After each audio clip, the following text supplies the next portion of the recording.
সবার মাঝে বিরাজ করে থাকে নিশিদিন। ভাবলি না রে রঙিন মন সামনে কঠিন দিন, যেদিন আসবে মরণ।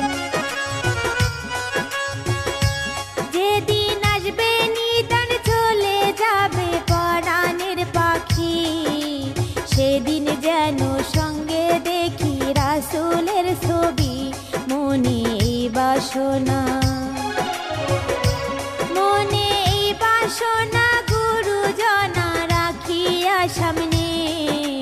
গুরু আমার দ্বিজেন্দ্রনাথ জানাই সকলে গুরুর চরণ ধুলি।